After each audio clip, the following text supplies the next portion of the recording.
제가 이제 말씀을 나눌 때 네 가지 키워드를 여러분들에게 드리려고 합니다. 이 네 가지 키워드를 듣고 혹시 생각나는 것이 있다면 빙글에 마스크를 써서 알 수는 없지만 한번 웃음을 지어 주셨으면 좋겠습니다. 첫 번째 키워드는 서울 쌍문동입니다. 두 번째는 말하는 타조.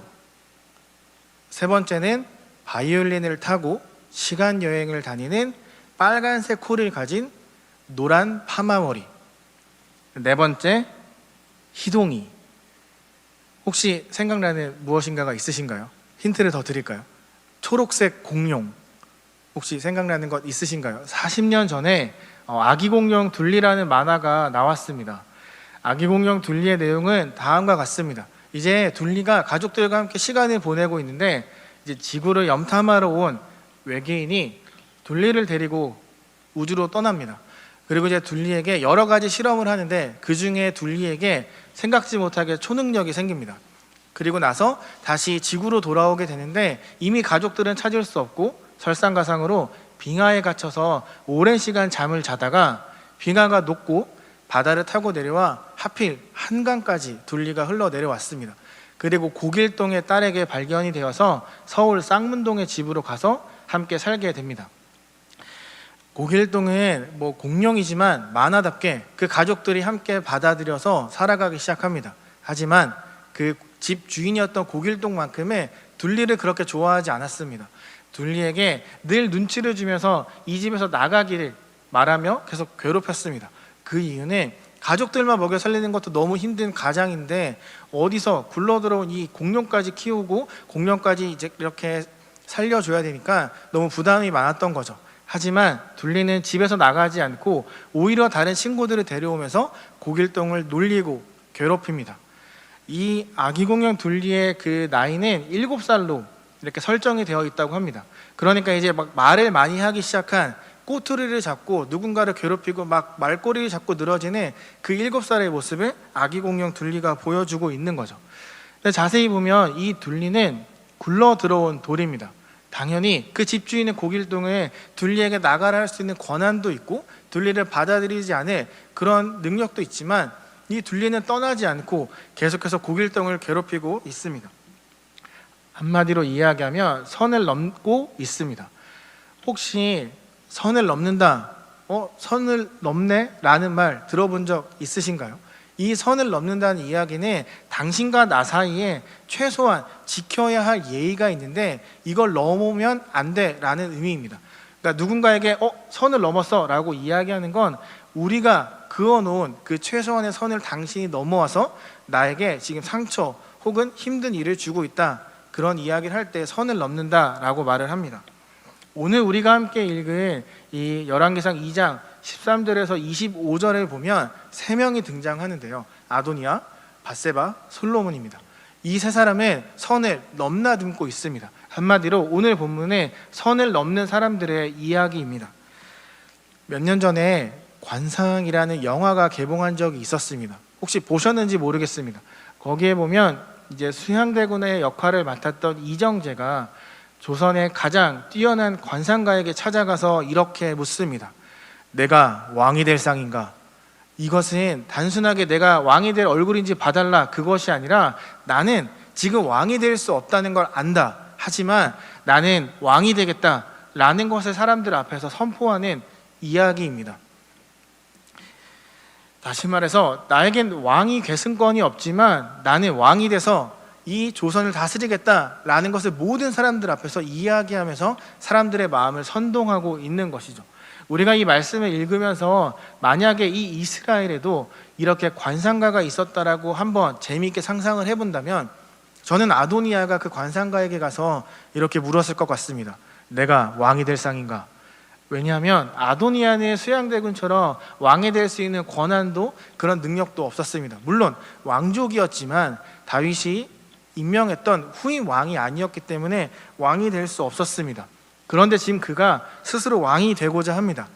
아도니아가 왕이 되고자 했던 이야기는 1장의 이야기지만 오늘 이 본문을 이해하기 위해선 아도니아가 왕이 되려 했던 그 순간을 우리가 함께 살펴볼 필요가 있습니다. 아버지 다윗이 병상에 누워있는 동안에 이제 아도니아가 왕이 되고자 합니다. 요압 장군, 아비아달 제사장과 함께 이제 왕이 대관식을 준비합니다. 많은 숫소와 염소들, 송아지들을 막 모아서 이제 파티 분위기를 내고 있습니다. 잡고 그것들을 구우면서 여러 가지 좋은 냄새가 나기 시작하니까 사람들이 모여들기 시작합니다. 우리도 지나가다가 어디 사람들이 모여 있는 거 보면 왜 모여 있지 하면서 쳐다보는 것처럼 사람들이 그곳에 막 모여들기 시작합니다. 아도니아는 그 관상에 나왔던 수양대군처럼 뛰어난 선동가였습니다. 사람들을 불러 모으기 시작하고 막 파티를 하기 시작합니다. 사람들이 그곳에서 있는 동안에 음식을 먹고 좋은 냄새가 풍겨지기 시작하니까 자신들도 모르게 이 자리가 어떤 자리인지도 모르면서 기분 좋아하기 시작합니다. 나와 상관없어 보이는 그런 장소이지만 사람들이 모여서 군중들이 모이기 시작하니까 그 사람들이 말하는 것들이 점점 커지면서 정말 아도니아가 왕이 되기 직전의 모습까지 가는 것만 같습니다. 주위를 둘러보면 음식만 있는 게 아니라 병거와 기병들도 있고 정말 무엇인가라도 이곳에서 당장 이루어질 것 같은 그런 기대감을 주는 일들이 계속해서 일어나고 있습니다. 비슷한 시각 다윗성에서 움직임이 분주해지기 시작합니다. 나단과 밧세바가 다윗을 찾아가고 솔로몬의 왕위 대관식을 준비합니다. 그래서 이제 사독과 나단과 또 브나야가 이제 솔로몬의 왕이 타는 그 노새에 태워서 왕위 대관식을 하기 위해 옮겨가고 있습니다. 이 솔로몬이 왕이 되는 장소는 기혼샘입니다. 그럼 아도니아는 어디에서 왕이 되려고 지금 이렇게 준비를 하고 있었을까요? 이 기온샘에서 한 600m 남쪽으로 내려온 곳에서 아도니아가 왕이 되려고 준비하고 있었습니다. 제가 이제 600m가 어느 정도 되나 한번 거리를 검색해 봤는데 이제 우리 교회에서 도원역까지의 거리가 한 520m 정도 되더라고요. 그러니까 지금은 여러 건물들이 있어서 잘 보이지 않지만 그 당시로 생각해 본다면 이제 어렴풋하게 사람들이 모여 있는 것이 보여지는 그런 비슷한 장소에서 기온샘에선 솔로몬이, 기온샘 남쪽 600m 아래에서는 아도니아가 지금 왕이 되려고 지금 다 다르게 준비가 되고 있는 것이죠. 솔로몬 옆에는 아도니아와는 다르게 예루살렘의 지도자, 이스라엘의 온 통치자들이 함께 모여 있습니다. 그리고 제사장이 아버지 다윗 머리에 부었던 그 기름을 장막에 가서 뿔에 가득 담아서 옵니다. 그리고 솔로몬 머리에 기름을 붓습니다. 이것은 이제 솔로몬이 진짜 왕이 되었다는 것을 모든 사람들 앞에서 공포하는 것입니다. 그러니까 이제 아도니아는 그 옆에 자기를 도와주는 단 3명과 그냥 일반 백성들이 있었지만 솔로몬에게는 모든 통치자, 그 지지 기반의 정통성을 인정해줄 많은 사람들과 또 백성들이 함께 있었던 것이죠. 솔로몬에게 기름이 부어지고 기온샘에 모여있던 사람들이 왕이 된 솔로몬을 향해 박수를 치며 환성을 지르기 시작합니다. 근데 이제 아도니아가 이 함성과 박수 소리를 듣고 오해하기 시작합니다. 드디어 이스라엘 사람들이 내가 왕이 되는 것을 기뻐하는구나 오해하며 즐거워하기 시작합니다. 그때 정말 기다리고 있었던 아비아달의 아들 요나단이 등장합니다. 그래서 기분이 너무 좋았던 아도니아가 이렇게 묻습니다. 너 아름다운 소식을 나에게 전하러 왔구나. 이 아름다운 소식을 내가 왕이 됐다고 지금 이야기하러 온 거지? 이런 이야기입니다. 그런데 요나단이 갑자기 이상한 이야기를 합니다. 우리 주 다윗 왕이 솔로몬을 왕으로 세웠습니다. 아도니아는 전혀 생각하지 못했습니다. 그리고 이제 이 함성과 박수 소리가 내가 아니라 저 위에 있는 솔로몬에게 향해 있다는 것을 그때 깨닫고 제단 뿔 잡고 뒤에 숨기 시작합니다. 제단 뿔을 잡고 뒤에 숨는다는 것의 의미는 나를 용서해달라, 나의 신이여 나를 보호해주세요 라는 의미를 갖고 있습니다. 이제 왕이 된 솔로몬이 아도니아를 찾아왔는데 아도니아가 제단 뿔 뒤에 숨어 뿔을 잡고 벌벌 떨고 있었습니다. 그리고 이곳에서 아도니아와 솔로몬의 이제 협상이 시작이 됩니다. 사실 이 협상은 솔로몬에게 아무런 도움이 되지 않습니다. 아도니아는 솔로몬에게 줄 수 있는 그런 카드가 하나도 없거든요. 그런데 솔로몬이 협상을 받아줍니다. 그리고 한 가지 단서를 답니다.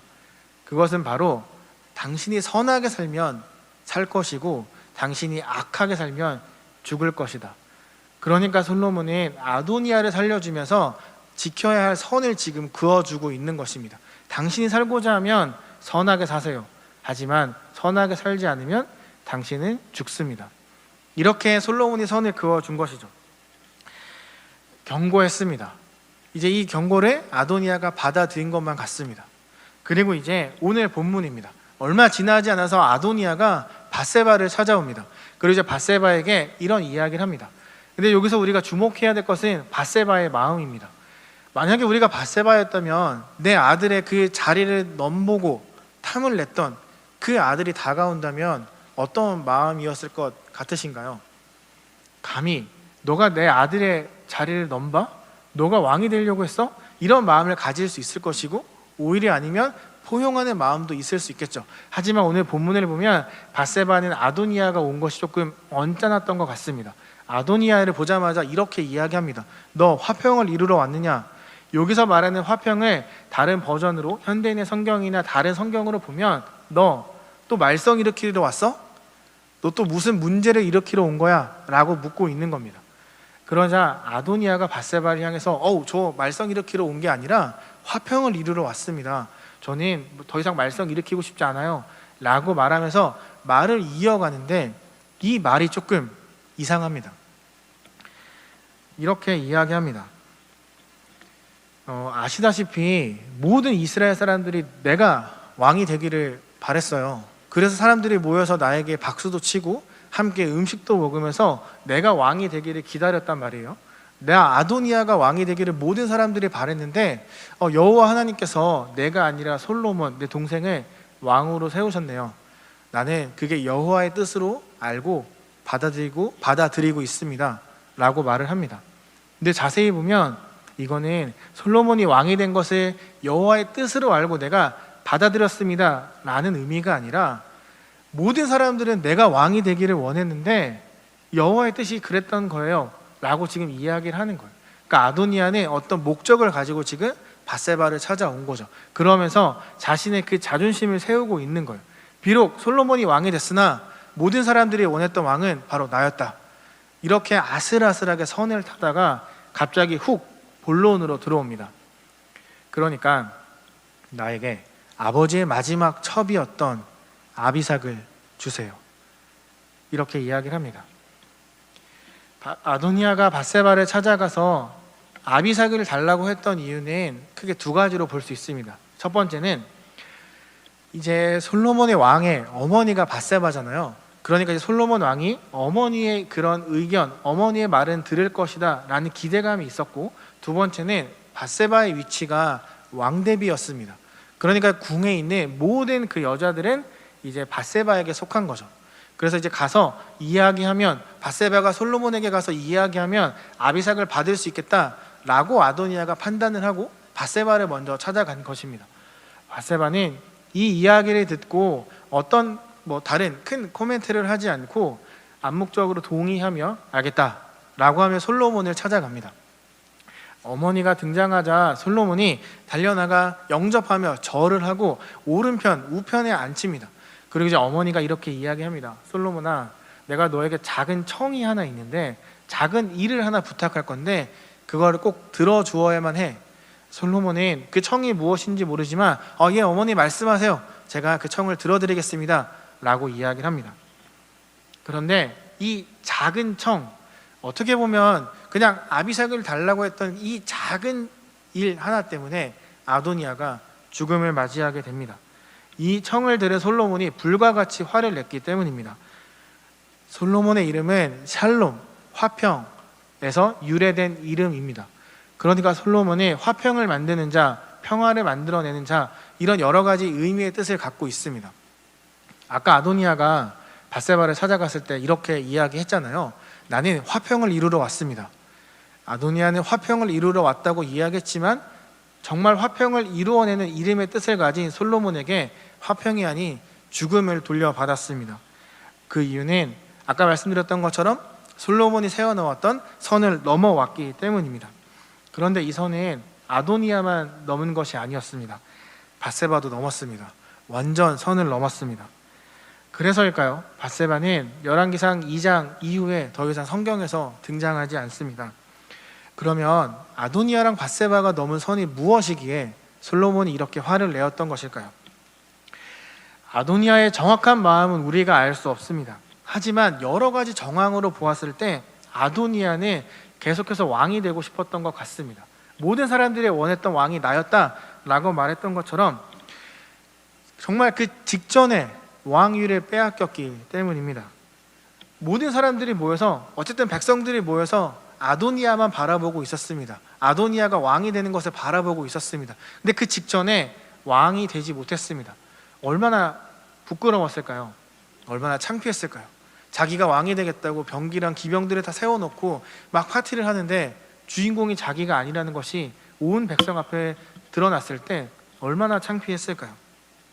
애써 괜찮은 척하고 여호와의 뜻인 것처럼 내가 받아들인다 말하면서 이야기하고 있지만 아도니아의 마음을 정말 타들어갔을 것이라 생각합니다. 창피했을 거라 생각합니다. 자존심 상하지 않았을까요? 비록 그래서 이 아도니아는 자신의 그 자존심을 세울 수 있는 한 가지를 생각해냈습니다. 바로 왕은 아니지만 왕의 지위와 버금가는, 그리고 왕만이 누릴 수 있는 한 가지를 떠올렸습니다. 그것이 바로 아비삭이었습니다. 아비삭을 갖는다는 건 왕만이 누릴 수 있는 그 하렘을 내가 갖겠다라고 표현하는 것과 같습니다.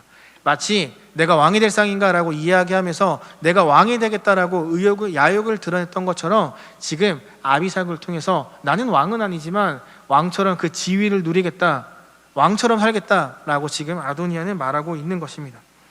왕위에 더 이상 관심 없는 척하지만 사실 그 내면에는 여전히 왕이 되고 싶은 마음이 남아 있었던 거죠. 물론 정말 순진하게 아비삭이 너무 예뻐서 아도니아가 마음을 빼앗겼을 가능성도 있습니다. 그리고 둘러보았을 때 자신을 지지해 주었던 요압 장군도 아비아달 장군도 없기 때문에 자신이 그 어떤 쿠데타를 일으킬 만한 권력이 없다라고 생각해서 정말 예뻐서 아비삭과 함께 살고 싶었을 수도 있습니다. 그런 가능성도 배제할 수는 없습니다. 하지만 그의 의도가 어떠하든 간에 솔로몬은 그의 의도를 왕이 되겠다는 것을 받아들였고, 그래서 아도니아는 죽게 된 것입니다. 다시 말해서 아비삭을 달라고 했던 건 솔로몬이 그어놓았던 그 선을 넘어온 것과 같습니다. 그리고 밧세바는 아도니아의 마음을 알았는지 몰랐는지 정확하게 알 수 없지만 고도의 정치적 목적을 가지고 솔로몬에게 다가가서 이야기했을 수 있습니다. 자신은 전혀 모르는 척하면서 작은 청이 있는데 좀 들어줄래? 아비삭을 아도니아에게 주면 어떨까? 라고 말하는 것, 밧세바가 완전히 몰랐을 것이라 생각하진 않습니다. 그녀의 위치도 위치였고 그녀도 다윗의 그런 아내로 살면서 보아왔던 여러 가지 일들이 있었기 때문에 아예 모르진 않았을 것입니다. 그러니까 밧세바는 아도니아가 더 큰 위협이 되기 전에 그 싹을 잘라야겠다는 마음이 있었던 것 같고, 그래서 솔로몬에게 가서 자신의 손에 피를 묻히지 않고 솔로몬을 통해 아도니아를 처형하게 된 것이죠. 솔로몬은 밧세바의 이야기를 듣고 차라리 이 나라를 아도니아에게 주라고 하십시오 라고 하며 화를 냅니다. 왜냐하면 선 왕의 아내를 요구하는 건 심각한 반역 행위였기 때문입니다. 그 다음 후임이 선 왕의 아내들을 다 취하는 것이 고대 근동의 관습이었습니다. 만약에 아도니아의 청대로 아비삭을 주었다면 선 왕의 모든 아내를 주는 게 아니라 단 한 명의 아내를 주는 것이지만 그것은 그 한 명 이상의 큰 파장을 불러일으킬 가능성이 상당히 높았습니다. 다윗이 아들 압살롬에게 쫓겼던 사건을 우리가 생각해 본다면 압살롬이 아버지를 쫓아낸 후에 했던 행동이 있었습니다. 바로 아버지의 모든 첩들을 모든 사람들이 볼 수 있는 공개적인 장소에서 취했던 사건입니다. 그러니까 이제 아비삭을 아도니아에게 준다는 것은 압살롬이 반역을 일으켜 왕위를 잠깐 가졌던 것처럼 그런 의미로 사람들에게 다가갈 수 있었습니다. 그래서 솔로몬은 어떠한 빌미도 주고 싶지 않았던 것입니다. 단순히 아도니아에게 불러서 그 목적이 무엇이냐라고 물어볼 수도 있었겠지만 그럴 것 없이 즉결 처형을 명령합니다. 이전에 자신이 베풀었던 관용, 선하게 살면 살고 악하게 살면 당신은 죽습니다 라고 그어졌던 그 선에 넘어오자마자 즉결 처형으로 보답한 것입니다. 아도니아가 죽을 수밖에 없었던 건 말씀드린 것처럼 선을 넘었기 때문입니다. 그 의도가 무엇이었던 간에 넘어서는 안 되는 선을 넘었습니다. 그리고 밧세바는 다분히 의도적으로 선을 넘으며 아도니아가 죽도록 만들었습니다. 그리고 솔로몬은 빠르게 판단을 내려 아도니아를 처형했습니다. 사실 아도니아를 보면 이렇게 행동하지 않아도 됐습니다. 왜냐하면 솔로몬이 그가 살아갈 수 있는 모든 환경의 자유를 허락해 주었기 때문입니다. 왕은 되지 못했지만 여전히 왕족이었고, 민망하고 창피한 일을 당했지만 그건 금방 잊혀질 이야기들이고, 아비삭을 원하지 않아도 될 만큼 모든 것들을 누릴 수 있는 권한이 아도니아에게 있었는데 그는 그 선을 넘어 아비삭을 원했던 것이죠. 바로 죽이지 않고 살려주었는데 아도니아는 그 살려준 것의 의미를 무엇인지 깨닫지 못하고 또 자신의 야욕을 드러내다 죽게 된 것입니다. 그 솔로몬과 아도니아 사이에 지켜야 했던 최소한의 예의마저 아도니아는 넘어와서 그 대가를 치르게 된 거죠. 이 말씀을 묵상하면서 좀 이런 생각을 해보았습니다. 그냥 좀 참지, 왜 굳이 아비삭을 달라고 해서 이렇게 죽음까지 맞이하게 되었을까? 아도니아가 몰랐을 리는 없는데 왜 아비삭을 달라고 해서 이런 안타까운 일이 발생했을까라는 생각을 하며 묵상을 하다가 문득 아도니아의 모습에서 저의 모습을 발견하게 되었습니다. 하나님께서 저를 그리고 우리를 사랑하셔서 이 땅에 아들을 보내주셨고, 그 아들이 죄를 대신해서 죽고 부활하심으로 우리는 구원을 받았습니다. 구원의 선물로 받았습니다. 그런데 그 선물을 우리가 너무 손쉽게 받았기 때문일까요? 그 구원의 감격의 의미를, 구원의 그 의미를 참 많이 잊고 살아가는 저의 모습이다라는 생각을 하게 되었습니다. 하나님께서 아담과 하와를 처음 만들고 그들에게 딱 한 가지 선을 그어 주셨습니다. 동산 중앙에 있는 선악을 알게 하는 나무의 열매만 먹지 마라. 그런데 아담과 하와는 하나님이 그어 놓으셨던 그 마지막 그 딱 한 가지 선에 아주 대차게 넘어가서 먹고 죄를 짓게 되었습니다. 그 열매를 먹었습니다. 그리고 나서 죄의 열매가 얼마나 달콤한지 깨닫게 된 거죠. 그래서 결국 우리들도 여전히 그 죄를 버리지 못하고 선을 계속 넘어가며 살고 있습니다. 제가 인도에서 친하게 지냈던 한 친구가 있습니다. 지금은 인도의 카스트 제도가 법적으로 없어졌지만 그들의 실생활에는 여전히 카스트 제도가 남아있는데 크게 4가지 그 계급이 있습니다. 맨 아래 평민은 수드라라고 이야기를 하고, 그 위 3번째 상인 계급은 바이샤, 그리고 그 위 왕족과 귀족은 크샤트리아, 맨 위는 제사장 브라만입니다. 제가 친하게 지냈던 그 친구는 브라만 제사장 집안의 아들이었습니다. 그리고 이 친구는 종교적인 이유 때문에 채식만 하는 채식주의자였는데 그 채식주의자에서 먹을 수 있는 채소가 몇 개 없었습니다. 혹시라도 잘못해서 다른 채소를 먹으면 자신의 몸을 힘들게 하면서 방에 들어가서 고행을 하며 자신이 믿는 신에게 죄를 용서해달라고 며칠 동안 기도를 해야 되는 그런 브라만 제사장 집안의 아들이었습니다. 이 친구에게 다른 음식을 먹는다는 건 상상할 수도 없고, 다른 음식을 먹고 관심을 갖는다는 건 역시 해서는 안 되는 금기시되는 행동이었습니다. 그러던 중 어느 날 이 친구가 한국으로 출장을 오게 되었습니다. 한국에서 출장을 다녀온 이후에 저랑 만났는데 이 친구가 갑자기 저에게 한국 식당을 가자고 이야기하는 거예요. 그래서 제가 너 한국 식당 가면 먹을 수 있는 게 아무것도 없는데 왜 한식당을 가자고 하는 것이냐 물어보았더니 이 친구가 고기 맛을 보았다고 이야기를 하는 거예요. 채식만 30년 넘게 해왔던 이 친구가 고기 맛을 본 거죠. 고기 맛을 본 이후에 계속 고기가 생각이 나서 참을 수 없다고 함께 한식당을 가자고 이야기를 하더라고요. 그 친구는 한국에 가서 이제 한국 협력 업체 직원들과 회식을 할 때 나는 브라만 집안 사람이고 채식주의자라서 나는 고기는 먹지 않겠다라고 선포를 했다고 합니다. 그래서 사람들도 그에게 어떤 고기를 이제 권하지 않았는데 이 친구가 이제 감자를 먹다가 치 하는 삼겹살 소리에 눈을 딱 줬는데 너무 맛있어 보이더래요. 단 한 번도 관심이 가지 않았던 그 다른 음식에 마음이 꽂히기 시작하니까 한번 먹어봐야겠다라는 생각이 들었다고 합니다. 그리고 한 번 먹고 그래 신에게 잘못했다고 빌자라고 생각하고 한 점을 딱 먹었는데 내가 왜 여태까지 고기를 먹지 않았을까 라고 생각하며 계속 고기를 먹었다고 이야기를 합니다. 그리고 그 친구는 입맛을 바꿔 부모님 몰래 음식들을 먹기 시작했습니다. 여전히 자신이 믿는 신에게 죄책감을 갖고 있었지만 다른 음식과 고기를 포기하지 않고 계속 먹었습니다. 설교를 준비하면서 한번 연락해 보았습니다. 여전히 고기를 먹고 있는지. 그랬더니 그 친구가 나 부모님에게도 고기를 소개해서 이제 우리가 같이 고기를 먹고 있다라고 이야기를 하더라고요. 죄의 열매가 이와 같지 않을까 생각합니다. 죄를 몰랐을 땐 당연히 죄를 짓지 않겠죠. 그게 죄인지 모르니까. 하나님이 그어놓으신 선 밖으로 넘어가지 않겠죠. 그러면 잘못된다는 것을 모르니까. 고기를 먹어보지 않았을 땐 고기 맛이 어떤지 모르니 궁금하지 않았을 텐데 그것이 시각적으로 청각적으로 다가오자 마음을 빼앗기고 먹음으로 자신이 지켜왔던 모든 종교적 신념을 그 친구는 무너뜨리게 된 거죠.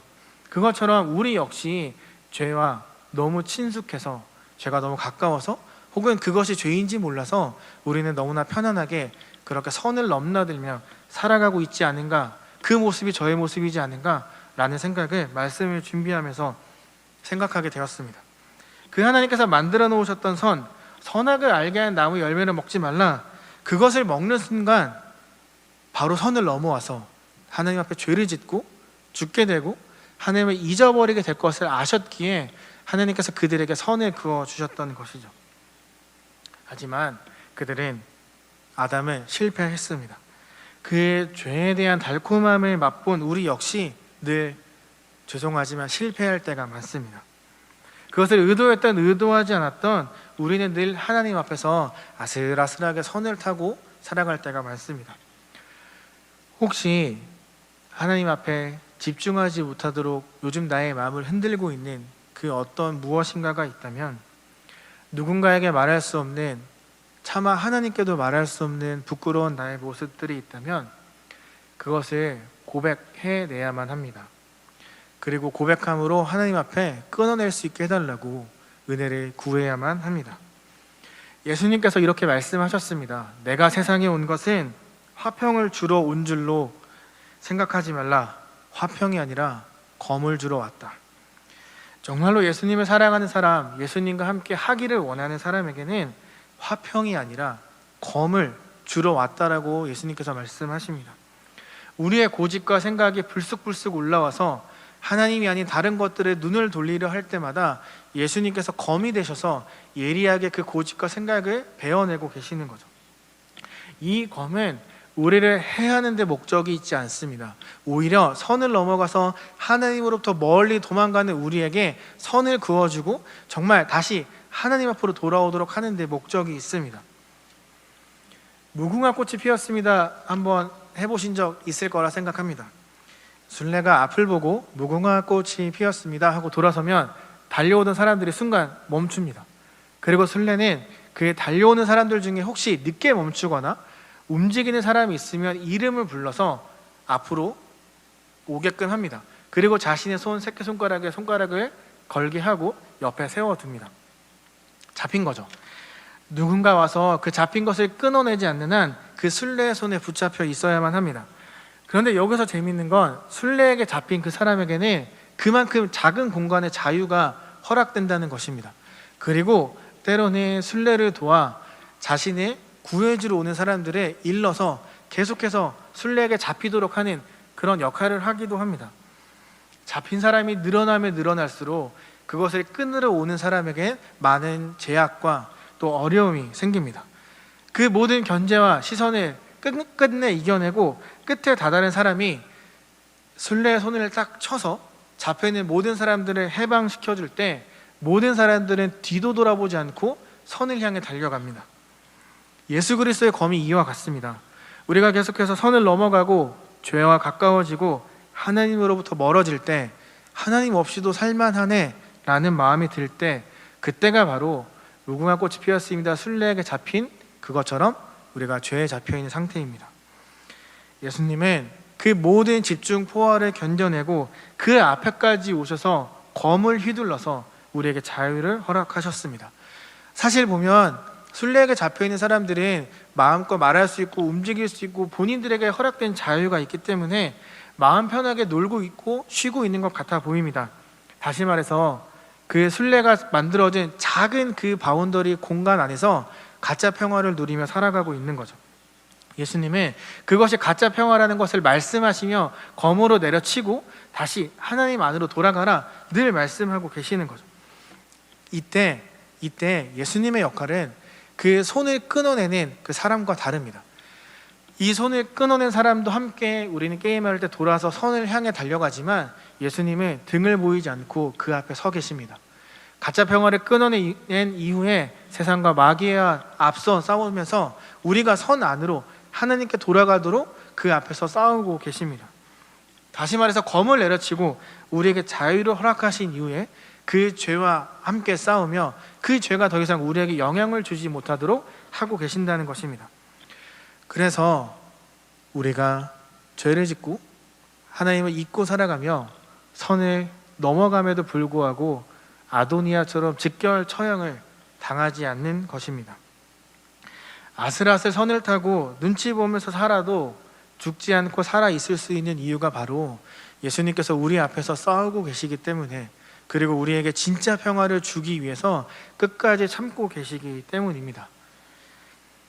우리는 어제도 오늘도 어쩌면 내일도 동일하게 선을 넘으며 살아갈지도 모릅니다.